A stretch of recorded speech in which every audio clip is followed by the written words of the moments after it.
is usually not equivalent or sometimes shorter than that of the anatomic crown because a part of the crown can be covered by the gums. As compared to the anatomic crown, it is stable.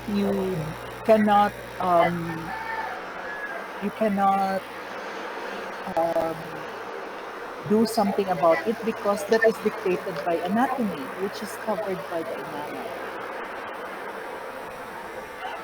So in here, it shows you the clinical crown from that of the anatomic crown.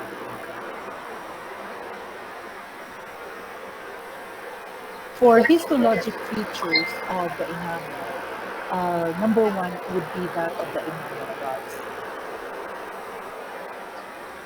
So if you look into the cross sections of the enamel rods, you would usually find it to be in a fish scale pattern, or sometimes in other books, they would tell you it's a keyhole pattern such as this. Well, the keyhole pattern here concerns with the keyhole of old doors. Doors that you see usually in horror movies concerning old houses, and then there's the knob, the doorknob, and then below it would be a typically formed keyhole. So that's the keyhole pattern that is usually referred to. And most often, if you look into the enamel is really highly mineralized. You see that specifically in the enamel rods, these were colorized photos. Uh, you have there a very organized arrangement of calcium hydroxyapatite crystals as compared to the inter-rod substance or the substance between the enamel rods, in which the um, arrangements of the crystals are not that definite or not that organized. So this is the keyhole pattern. It is made up of the head and the tail. And it takes like four ameloblasts. The ameloblasts are represented here in like dancing rings. And it would take four ameloblasts to form one enamel rod. That is how extensive enamel rods are being formed. The head would be formed by one enamel rod, and three would be formed by one ameloblast, and the tail of the enamel rod will be formed by three ameloblasts. So that is in a 4:1 ratio. Four ameloblasts will form one enamel rod, or one enamel rod is formed by four ameloblasts. The direction of the enamel rods are also very important to consider, specifically because there's a difference between the direction of the enamel rods in the proximal areas of permanent and deciduous teeth or temporary teeth. Now, why are we going to look into the directions? Because if you do cavity preparation of proximal boxes in class 2 cavity preparations, you will have to follow the direction of the enamel rods in this particular area. So for example, in A, deciduous teeth, it's usually directed more occlusal, while in here, in permanent teeth, it's usually directed more to the cervical or lower down to the cervical area. Now, why are you going to consider that? Because when you're going to prepare the proximal boxes, you need to follow the direction of the rods so that you will not form unsupported enamel. So, or overhanging enamel, which is very, very important. Now, why we do not want overhanging or unsupported enamel? It's because the enamel in that area, if it is unsupported by dentin, will fracture. So na ay leakage na mahitabo. There will be leakage in the area and there will be secondary caries formation that will happen. And you will be explained more of this in your operative dentistry subject. So the first, another histologic feature would be the lines of retius, or that is represented by LR. This would tell you the daily apposition of enamel. So enamel is not secreted in bulk, but in layers. So daily, every day there's one layer that is being deposited, and it is marked by the lines of retius. Of course, you have apposition of enamel will start in the cuspal or incisal areas. That is why it is more thicker in the cuspal or incisal areas. And when you go down to the proximal areas, it would be thinner. So you also have outside manifestations of lines of retius. You have there the imbrication lines of the tail and the perichymatas. So if the pericymata would be the groove that is you have there pointed by the arrow, while the imbrication lines of the tail would be the raised areas or the convex areas, because in some books they would refer it to some convex and concave area. The groove would be the concave, the raised areas would be the convex.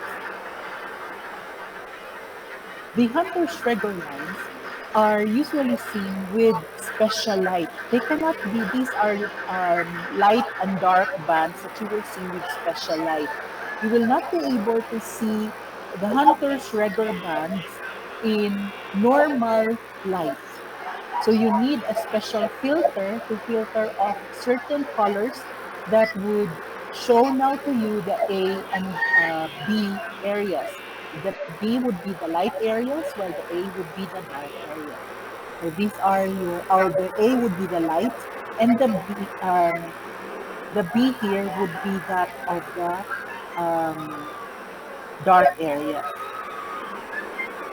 So the white letters would represent the dark band, while the black letters here would represent the light bands of the Hunter-Schreger bands. If you look into electron microscopy of Hunter-Schreger lines, you would note that it is less than 90 degrees. It's not a 45-degree angulation. Why is this so? If you have a 45-degree angulation, you have there a very strict um, formation of point angles and line angles that would serve as areas where stresses would concentrate and would contribute to the fracture of the tooth during function. So the Hunter-Schreger lines positioned itself negative or less than 90 degrees would prevent the cracking of the enamel. You have gnarled enamel. Gnarled enamel would be concentration of enamel rods specifically found in the cuspal areas. So gnarling means that there is convolution, there is congregation, there's aggregation. You have our bunching of enamel rods in the area that would form dark colored areas in the cuspal sites. There are also enamel, even though it is very, very mineralized, there are less mineralized areas or malformations that can occur. And one of which is the enamel lamella. So the enamel lamella would be ribbon-like structures that would stretch from the surface of the enamel, going down and at sometimes reaching the DEJ or even extending up to the dentine. And this can be an avenue for trapping of bacteria and of food debris that would be a good place for caries to start. Now, aside from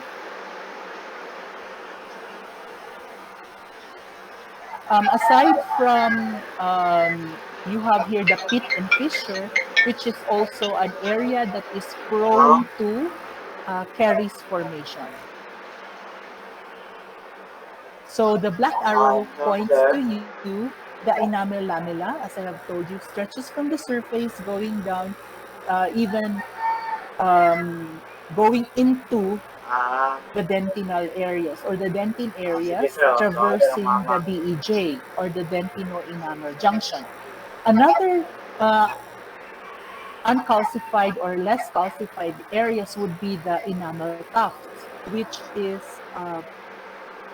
pointed by a white arrow. So the enamel tuft is like a tuft of grass, so leaf-like structures here that would stretch around 1/3 of the total thickness of the enamel. It's here. Another area would be that of the enamel spindles. So in the enamel spindles, these are trapped odontoblastic processes. So during the time of amelogenesis, uh, there is entrapment of odontoblastic processes here that would be situated in the enamel area. Now, what is the clinical significance of the enamel spindles? When you're going to do cavity preparation, this is a live uh, part of, because it's connected to the cell bodies of the odontoblast.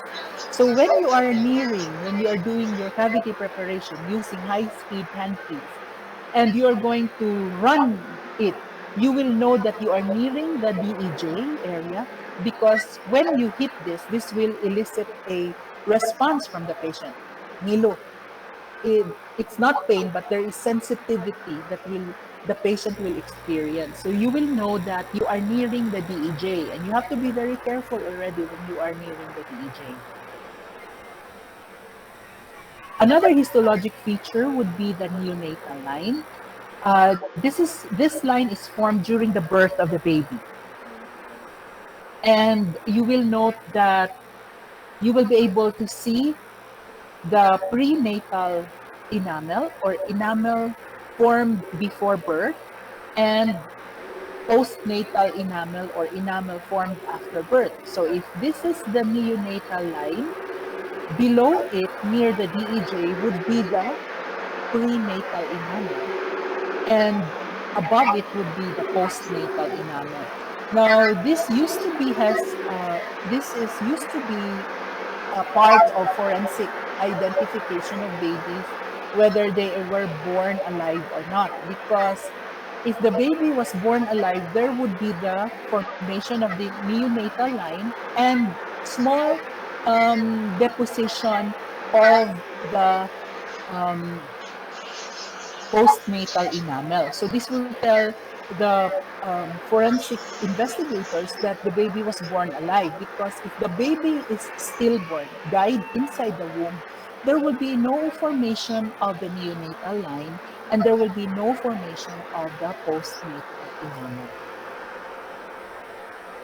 So the Tomes processes are the secretory end pieces of the ameloblasts, and they are sawtooth-like in formation. So it looks like the tooth of the saw, gabas. And most often, ameloblasts are held together by gap junctions. So this is how the ameloblast would form the enamel rods. And the table would show you structural enamel proteins, because enamel, dentin, and cementum are usually deposited as a proteinous substance. It's not going to be solid, but it's soft protein substance, which is composed of amelogenin, ameloblastin, and enamelin, although there are other enamelysine and kallikrein, which are usually present at times. So each of these proteins would have potential functions, like for example, amelogenin would have would be used for regulation of crystal spacing and prevents crystals from fusing. And it accounts for 85 to 90% of the total enamel enameloid or enamel matrix that is secreted during the time of the apposition stage. Now, why is it not carbohydrate or not lipid in nature? Well, protein structures are usually would usually have a very good affinity for the minerals. That is why proteins are usually deposited because they can easily accept the calcium hydroxyapatite crystals during mineralization or calcification process. The Nasmyth's membrane is the last secretion of the ameloblasts before they would fuse with the outer enamel epithelium to form the reduced enamel epithelium. The other name for the Nasmyth's membrane is the primary enamel cuticle. Now, when the time that the tooth is already in occlusion and in function, the Nasmyth's membrane will be removed as a result of mastication. So the bolus of food can remove it and will be replaced by a secondary enamel cuticle coming from the saliva. Another structure that prevents cracking of the enamel during function would be the presence of the cross striations. And this can be only seen with special light, similar to that of the hunter's rugger bands. So this picture would show you how caries in a smooth surface caries would attack. So first, there would be the demineralization, so destruction of the calcium hydroxyapatite crystals by the acids formed by the Streptococcus mutans. And then after the minerals have been destroyed, then there would be the destruction of the organic substance. So that you will form a uh, like a hole.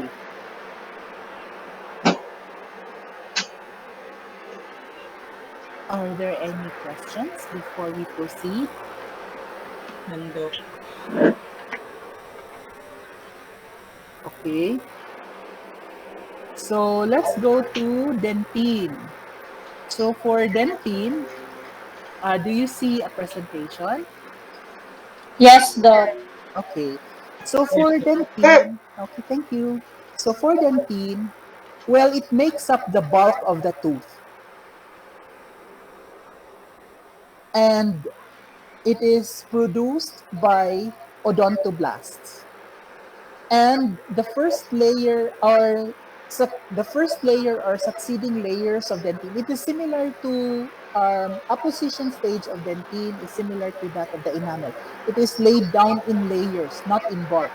And it is laid down as pre-dentine. So pre-dentine is uncalcified dentine, while enamel matrix or enameloid will be that of the uncalcified enamel that is secreted by the odontoblasts. So PD would represent pre-dentine.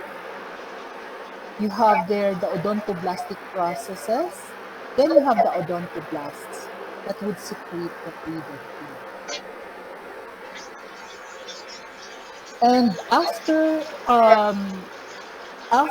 deposition of dentine, then there will be mineralization that will occur.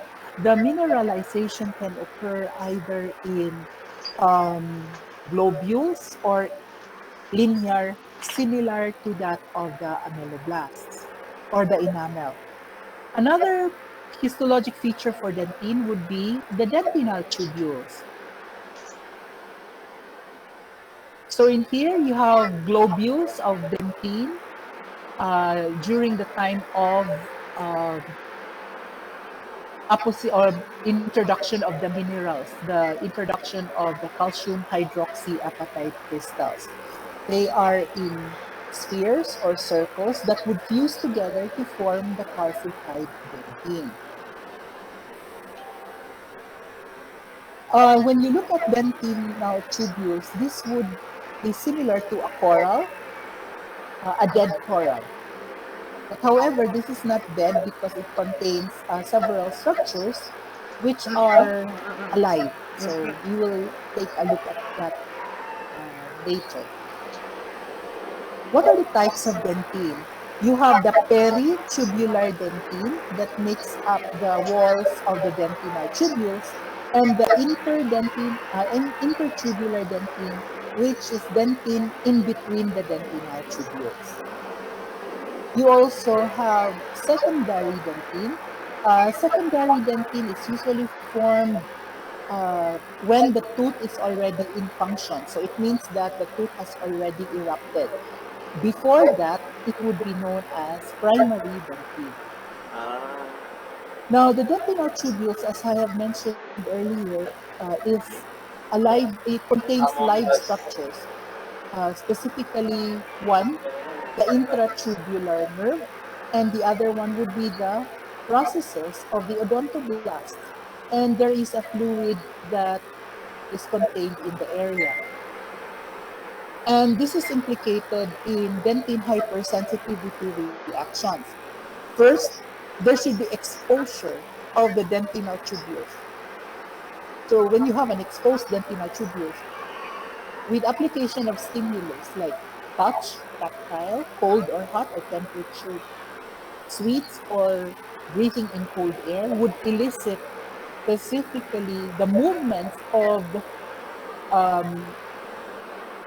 intertubular fluid, and then would irritate the nerve tissue, the intratubular nerve, and as well as the odontoblastic process to elicit a dentin hypersensitivity reaction. It's not pain, but it's usually sensitivity. So you have predentine is the uncalcified dentine. Then you have the secondary and the primary dentine.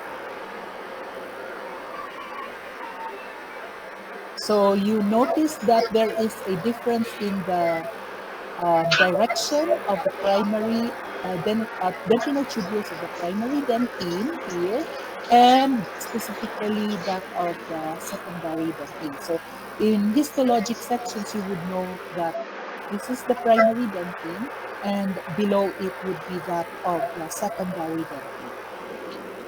The secondary dentine was formed during the time after the tooth is already in function. So it means that the tooth has already erupted into occlusion. The daily acquisition of dentine is marked by the lines of von Ebner. So these are the lines of von Ebner. It's likened to as growth rings of trees.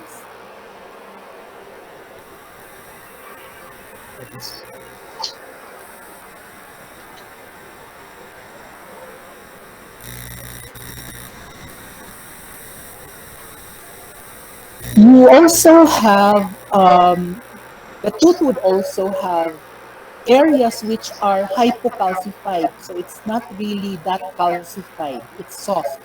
And one is interglobular dentine. Interglobular dentine is usually near the DEJ. So interglobular dentine is found in the crown area, while that of the Tome's granular layer, which is near the cemento-dentinal junction, is in the root area. I don't know why histologists separated their descriptions when in fact they are both hypocalcified areas of dentine. They separated it to refer to interglobular areas as hypocalcified areas of dentine in the crown, while the Tome's granular layer are located in the root areas. Dead tracts are dark colored structures which represents the dentinal tubules where its contents have died and are replaced by air. So they appear dark in light microscopy. While you have tertiary dentine that is usually here, the one with the asterisk, is usually deposited as a result of trying to, because these areas here, the dark areas are necrotic or dead areas. So there is tertiary dentine that is made to plug the area so that necrotic debris will not be able to pass through here and irritate the pulp. So the integrity of the pulp is um, you have preserved as a result of the tertiary dentine. Dentine would also have neonatal lines. So the dentine near the DEJ is the prenatal dentine, while dentine after the neonatal line is often referred to as that of the postnatal dentine. Sclerotic dentine differs or is similar to that of the bed tracks, except that in sclerotic dentine, instead of air, minerals are deposited inside the dentinal tubules.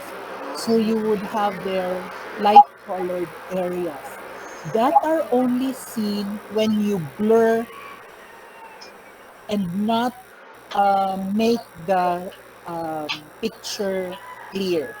So that is why you might wonder, you might be asking, Doc, di lagi klaro ang picture, it's blurred.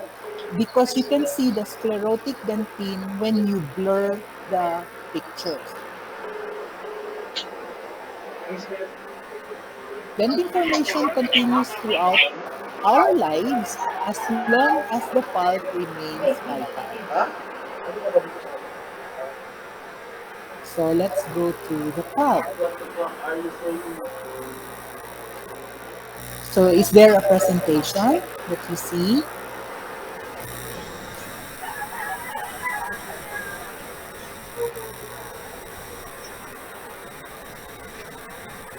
Yes, Doc. Yes, Doc. Yes, Doc. Okay, thank you. So for the dental pulp, it's a soft connective tissue that supports the dentine. It is the live portion of the tooth. It's the only part of the tooth that is alive. The parts of the pulp include coronal. So if it is under the crown, it's coronal. Radicular if it is in the root areas. Functions would be formative, inductive, nutritive, protective, and defensive. The main function of which is formative.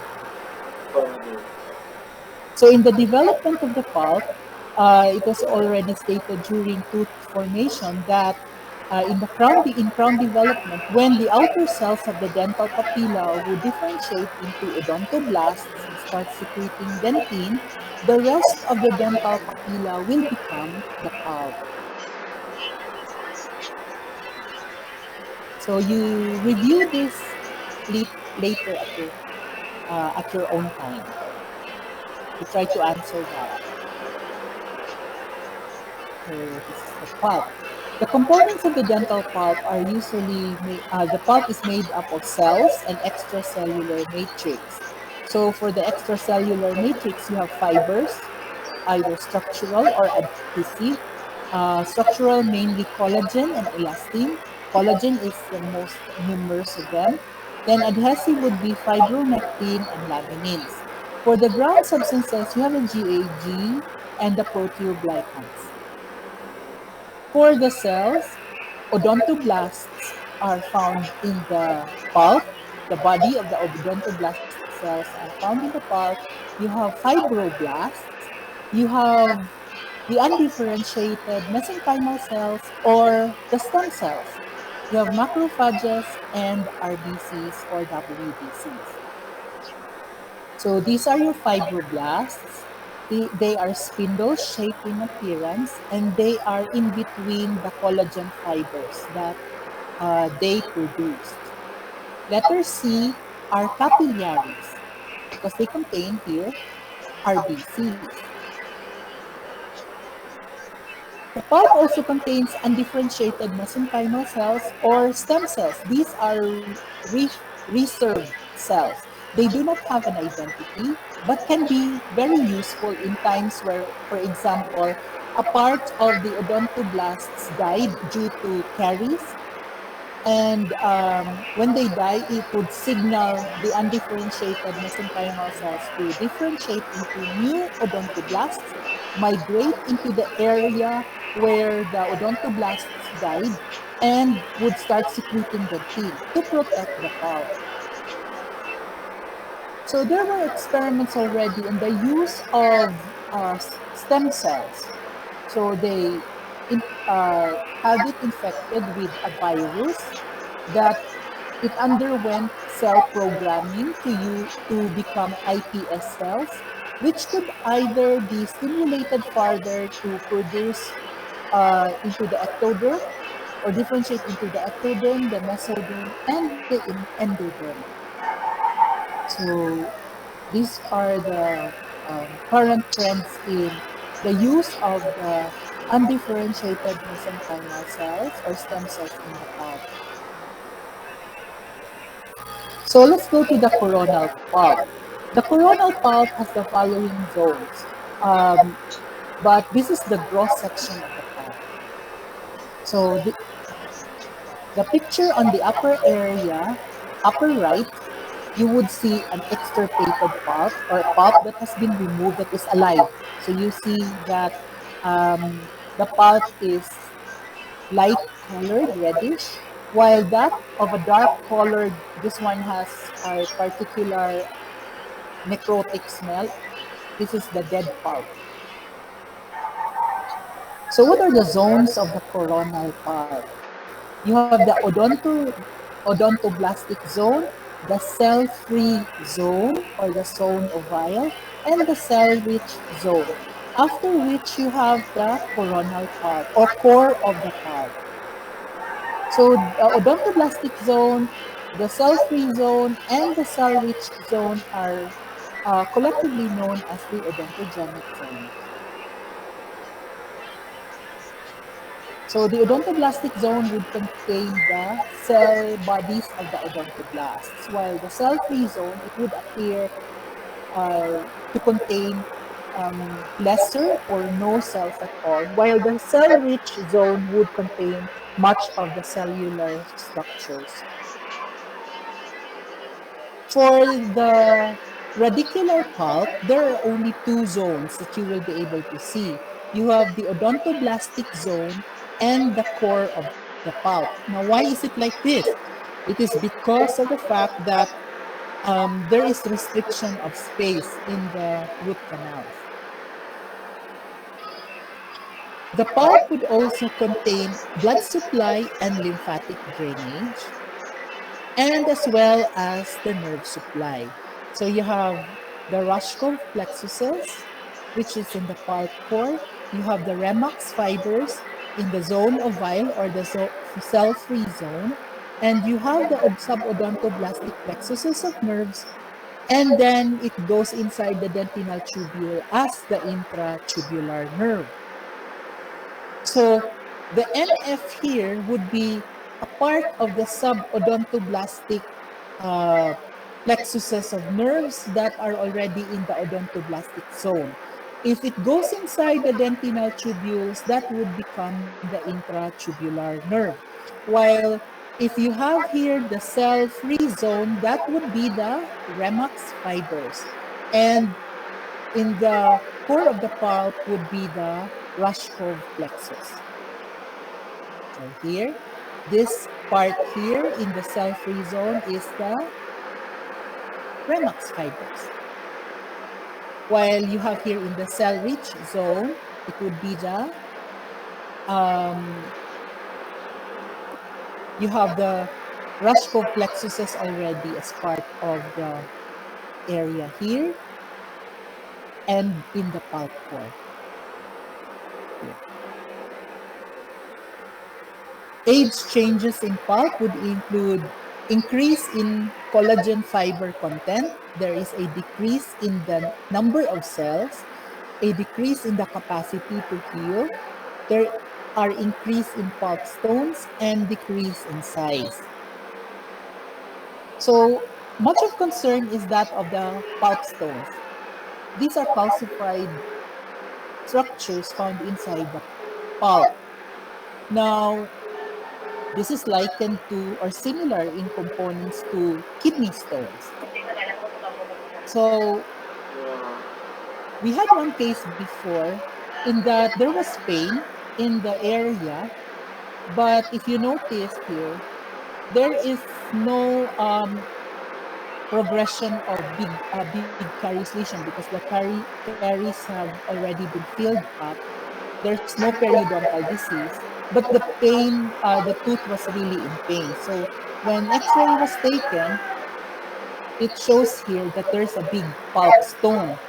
In the books or in literature, they would always say that it does not cause any clinical significance. But however, in my practice, this was one of the cases that we handled. And then here, when the tooth was opened, you see a very big pulp stone. So it has to be removed. The tooth was treated with RCT or root canal therapy, and then the pain went away. So in root canal therapy, you have the removal of the pulp, cleaning of the pulp, coronal pulp chambers, and the radicular pulp also, and then would be filled with a filling, and it would be sealed. You will be taught on this when you go to your endodontics in your higher years, and you have a laboratory session for this.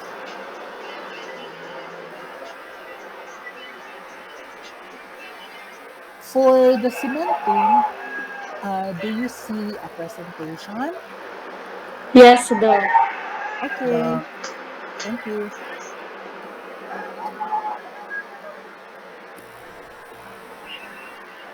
For cementum, okay, it covers the root dentine or it covers the root or it lines the root. So this one here. And the development of cementum is during the time of the development of the root. So it simultaneously occurs together with the development of the root, where there is already the elongation of the root, and then the Hertwig's epithelial root sheath would disintegrate and form uh, or the Hertwig's epithelial root sheath would disintegrate and form the epithelial rests of Malassez. And when you have that, you expose root dentine so that undifferentiated mesenchymal cells or stem cells here found in the periodontal ligament space, or specifically previously referred to as the dental sac, would come in contact with dentine, root dentine, and differentiate into cementoblasts, which would start secreting cementum. Cemento So that is Blast. how Repeat. Cemento cementum is made. Blast. Boom. Blast. It is also deposited as a protein structure known as, or a protein substance known as cementoid. And then there will be introduction of the um, calcium hydroxyapatite crystals. Parts of the periodontal ligaments that are embedded in cementum to form a hammock ligament, the other part is embedded in bone, is known as your Sharpie's fibers. There are two types of cementum. You have the acellular cementum and the cellular cementum. So if you go into, we have a table for this. So the differentiation between acellular and cellular cementum, acellular cementum is the one that is first formed. It is only in one layer. It does not contain cells, and it's present on the cervical third or half of the root. While the cellular cementum is usually formed after acellular cementum, and it lines most of the roots of the teeth, and they contain cementocytes or cells. So let's take a look at the difference between the two. So you have acellular cementum. It only has one layer. And then when you have cellular cementum, it would look similar to bone.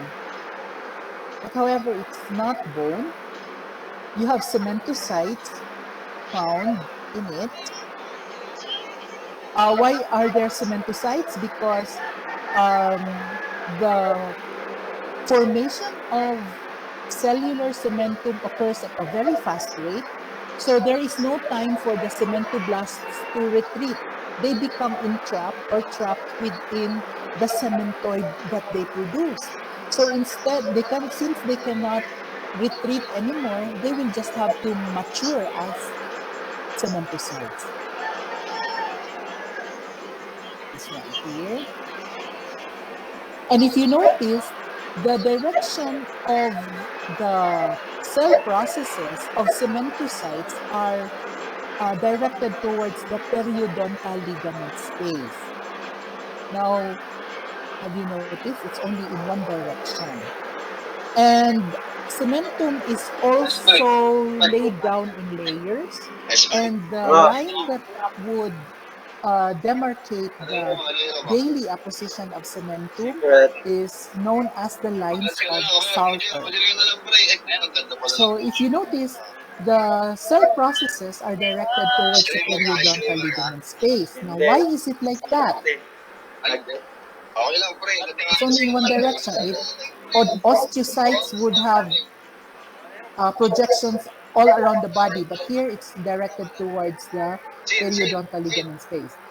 The easy way to get um, nutrition would be coming from the periodontal ligament space, because if they would get their nutrition from the pulp, the nutrients will have to travel for a very long time through the thickness of dentine before it will reach cementum. And during that time, the cells will have died already. But in here, if the nutrition would come from the periodontal ligament space, it's just so easy to diffuse into the area, and thus the cells will not starve to death. The lines of Salter are also used in forensics because you have here daily appositions, and there would be yearly demarcations. So the dark lines here are yearly apposition or demarcations of the lines of Salter.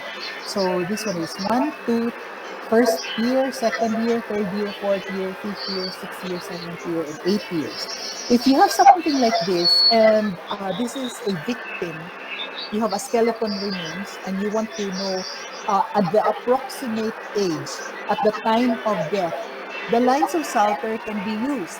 So during the time of death, this victim was 8 years old.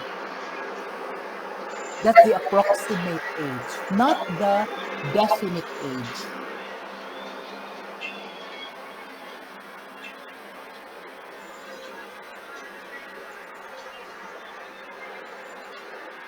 Variations in cementum and enamel relationships. Cementum overlaps enamel occurs in 60% of the population. So you have there the cementum overlapping the enamel. 30% of the population, cementum and enamel meet at a point. And 10% of the population, cementum and enamel do not meet. So this one is a frequent cause of dentine hypersensitivity reactions among 10% of the population. Exposed naman ang dentinal tubules in that area.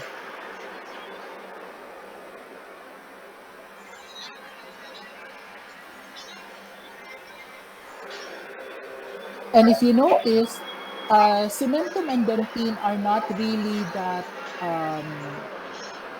in close opposition. There is a 2.5 micron distance between cementum and that of dentine. because during function, it is highly movable that um, in certain cases of trauma, like for example, you were eating and suddenly you chewed on stone in the rice, you will have great trauma that will be or a great force that will be exerted on the tooth. Then there is like a likelihood of pushing the tooth downwards, so there would be movement. So in here, if you have a 2.5 micron space, it will there will be less tearing or no tearing of the cementum that would occur.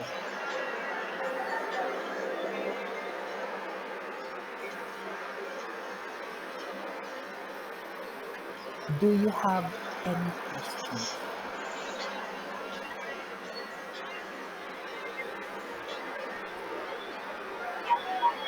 None, Doc. Okay. Um, I'm still reminding those of you who have not accessed the Noodle Factory and has not placed their evaluation on the use of the Noodle Factory to do it, because your evaluation would mean a lot as to whether we are going to or the school will have to subscribe to Noodle Factory or not. So I'm reminding again those who have not yet accessed and evaluated the Noodle Factory app. So if you do not have any more questions, we will meet on Saturday for modules 15, 16, 17, and 18. And then we will have our last um, RAD learning session to take up modules 19, 20, and 21 on August 31. That will be on Wednesday. So keep safe, everyone.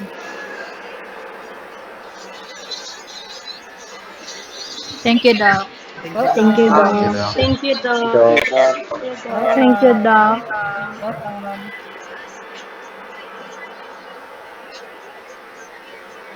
Thank you, Doc. Bye. Welcome. Bye-bye. Bye, Doc. Bye-bye. Thank you, Welcome. Doc. Take care. Welcome.